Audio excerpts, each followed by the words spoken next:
Hi and welcome back. If you've been watching the tutorials up to this point, then you'll know that we spent an awful lot of time in the library module.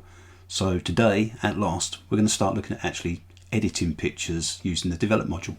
We can get into the development module just by selecting our picture, click on it, and clicking up on develop. If you've ever had the misfortune to attend one of my camera club talks, then you may well have seen this photo before. It's quite an old one now, 2015 in fact, but it's a great photo for showing some of the basic edits we can do using Lightroom. In this tutorial we're actually going to have a look at the basic panel over here, and I'm going to expand that out, and you'll see in here it's got things for setting basic color preferences, exposure, shadows, highlights, clarity, that kind of thing. We'll go through each of them in turn and see how we can edit the values. The first option we get is treatment, which is a really straightforward one. Do we want to do our picture in color, or do we want to edit it in black and white? And we can just select either of those, and you'll see by clicking on black and white we can go straight to a black and white image, and we can start working through our edits. For this image we're going to work in colour. The next option is profile, and what profiles allow us to do is to select a kind of look for our picture. When we used to use film, we used to be able to select different types of films depending on whether we were shooting portraits, landscapes, black and white even, that sort of thing, and a profile kind of lets us do that digitally. Here you can see it's set to Astia Soft, which is a profile within my camera, which I actually selected on the camera at the time of shooting, and Lightroom's picked it up. If we click on the four squares over here, you can see we get a range of options. We're actually in camera matching at the moment, and that will vary depending on what kind of camera you shot with originally. But it allows us to apply different looks and feel to the picture straight off in terms of colour and tone. I'm actually going to select Velvia for this picture, which was an old landscape type film from Fuji. So basically setting my start point for where I want to do the edits from. And if you notice, it hasn't changed any values in the sliders. And this is where the profile differs from presets, which we can see over here on the left hand side. In a preset, we get the option to do similar sort of things. We can apply a look and a feel to the picture. If I scroll through these, you'll see that it's updating the picture. But if I actually select one, you'll see what it actually does is it changes the values over in the right hand side of things like shadows, whites, colours, textures, vibrances. It affects all of these sliders when you use one of the presets. And that's the fundamental difference between a preset and a profile. So I'm actually going to come back to my history and come back down to my profile just to get it back to where I was. There is a train of thought that says you should work down the panels from top to bottom, so basic, working through the temperatures, exposure, that sort of thing. There's no real hard fast rule though for this. Working through the tone controls, it is best to work top down, because obviously if we change the exposure, we raise it up, we might then need to drop highlights back if we've changed them before, that sort of thing. So in this area we probably do want to kind of work top down. I mention it because we're going to jump over white balance just for a minute. The picture's a bit dark for us to make an assessment of the white balance, and we're going to actually start off with the tone control. Our first option is just to let Lightroom work it out, and we can do that just by clicking on auto. And you can see straight away it's lightened all of the picture up. If you'll notice, it hasn't changed the exposure by much, which is where we thought we may start when we looked at the picture, but it has adjusted the shadows and the highlights quite a lot. And when we run through this manually in a minute, we'll see why it's probably done that. We can reset any of these values just by clicking on the header. So I can reset the exposure just by double clicking on the word exposure, or I can reset the whole panel by clicking on the panel header. And there we go, we've reset everything back. So let's look at these individually, and we'll start with exposure. Exposure basically increases or decreases the brightness of the picture, and it works like an f-stop on our camera. So +1 is like one additional f-stop, -1, one less f-stop. But what it's going to do is it's going to affect the brightness of the whole picture. So if we take it up, you can see how we start losing all the detail in the sky, and everything becomes overexposed. Likewise, if we take it down, we lose all of our shadow detail. When we're adjusting the exposure, we want to get our mid-tones kind of right, which is why if you look at the top of the screen in the histogram, you'll see the light grey area of the histogram right in the middle. That's the middle tones where we're trying to get our exposure right. And for me, I think personally, that's going to be kind of across the back of the cows just here. So I'm just going to take the exposure up a little bit more brighter, and you'll see we're not far off what the auto setting did, but we still have all of this darkness down here, and we're still quite bright on the sky, although we haven't actually lost any detail. We can come back to contrast in just a minute, but for now let's just adjust our highlights and our shadows. Again, if I hover over these, you'll see on the histogram at the top the light grey area changes. It's showing the values that we're affecting by adjusting these sliders, and we can actually adjust them up here for that matter. We can drag and drop like this. You'll see it updates the shadow value. So what I'm going to do is I'm going to take up the shadows a little bit, because we've got quite a lot of detail down here that we can't see, and we're going to drop the highlights down just a little bit. In fact, I'm going to come in a little bit further, just to about there. Coming down to whites and blacks, we now start affecting the extreme edges of our histogram. They allow us to target the darkest and the brightest areas of our picture. And in general, we don't want pure blacks with no detail, or pure white where we've blown out any detail. So we don't actually want to go past the end of the histogram, and it's not always easy to see that. But what we can do is we can turn on these little check boxes at the top here. If I turn those on, you'll see I've got a little white outline. And if you notice down here now, there's this little blue area, which is telling me that's actually pure black. It's off the bottom of the histogram. If I was to raise the blacks up slightly, you'll see we lose that little blue area. So we're now not pure black. Likewise, if I was to take the whites up off the end of the histogram, you'll see the red areas where we've started to burn out our detail. If we were to print it out, there'd be no ink on that piece of paper. It would just be paper. So generally speaking, we don't want to burn out highlights like that. And we can pull the whites back in, and you'll see the clipping has now gone, and we know we haven't overexposed any area. Let's go back to contrast.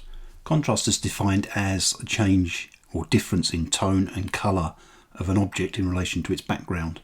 The more we increase the contrast, the more it's likely to stand out.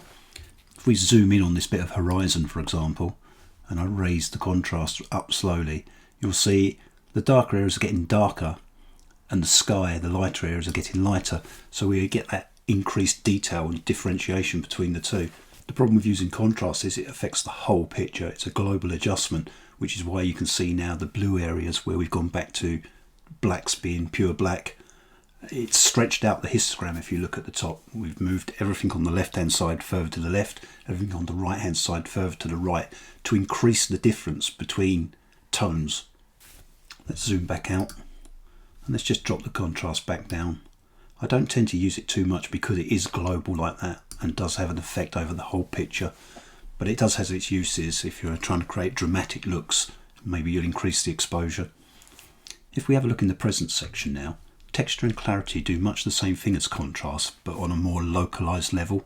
Texture will enhance smaller details, clarity will enhance larger details.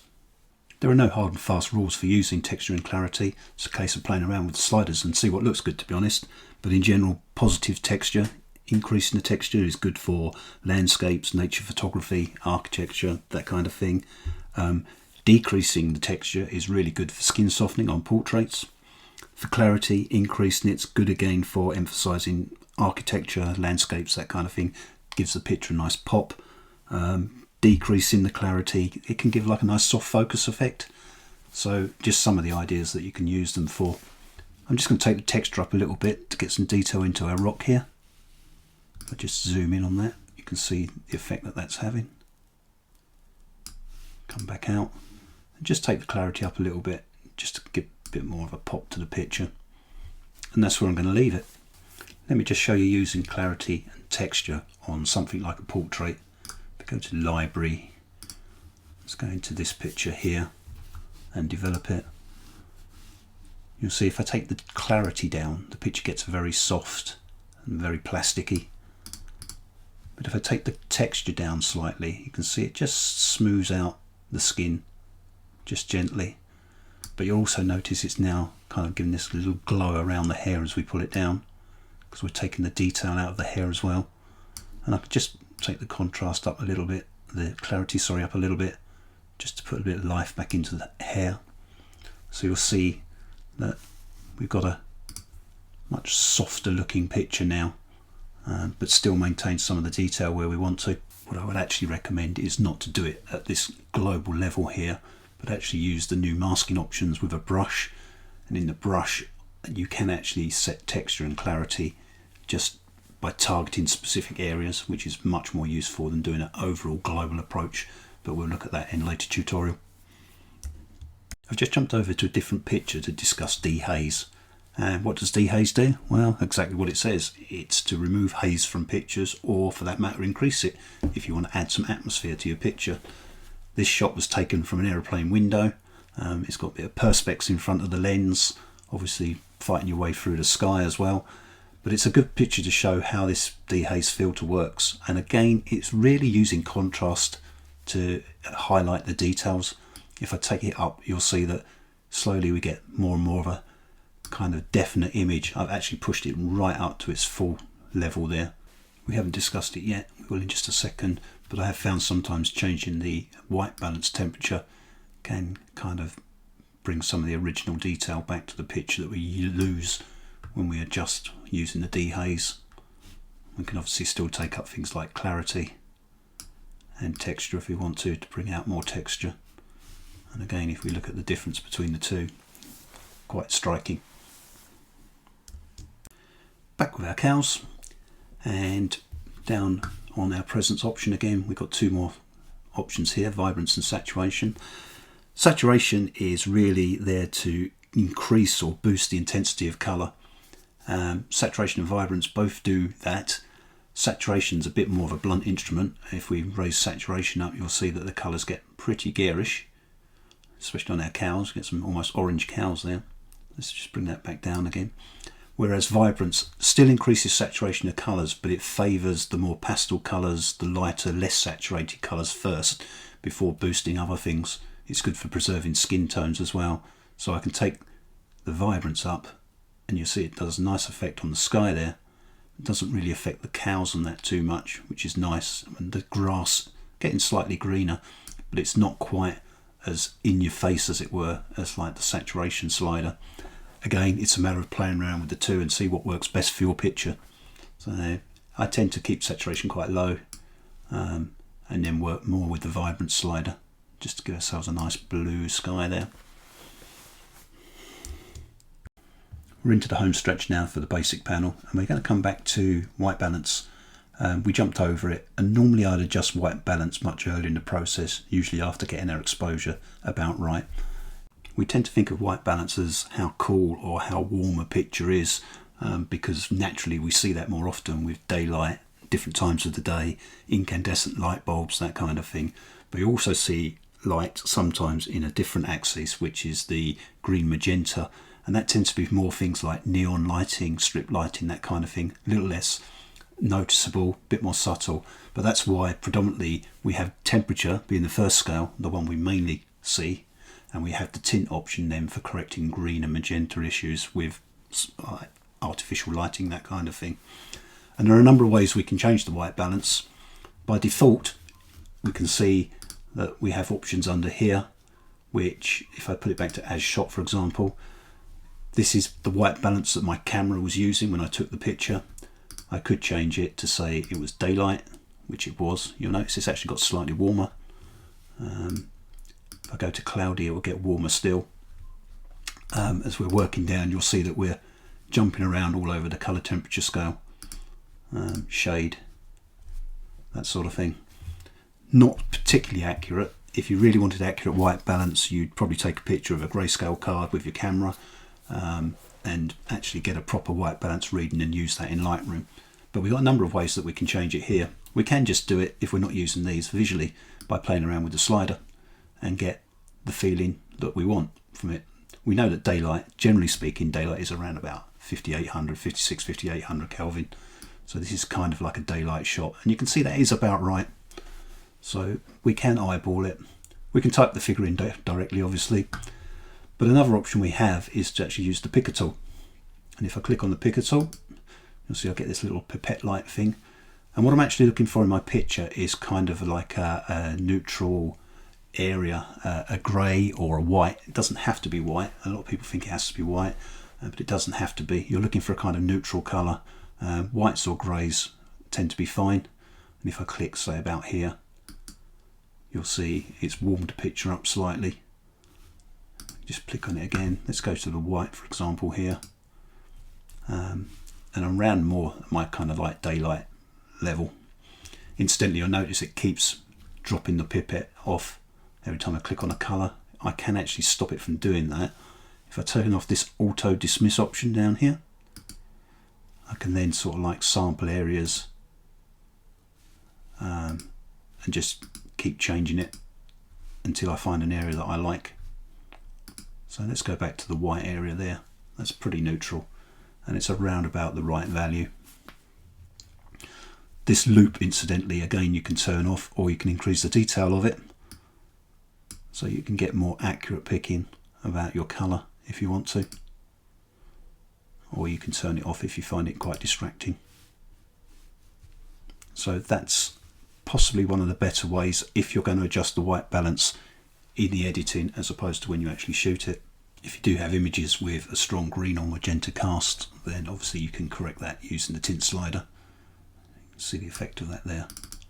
Doesn't really affect this picture. So that's everything in the basic panel. I'd probably have a cursory look here. I'm looking at it at the moment and my heart's telling me it's just a little bit too saturated. I'd probably pull it down slightly to get more natural look. But we will be addressing some of those issues in further panels as we work through this picture. But hopefully for now, that gives you a good insight into what you can do with just the basic panel. I'm sure you'll agree it makes quite a staggering difference just using that panel alone. Thanks for watching. Hopefully if you like what you see here, please subscribe to the channel and I may catch you in the next one. Bye for now.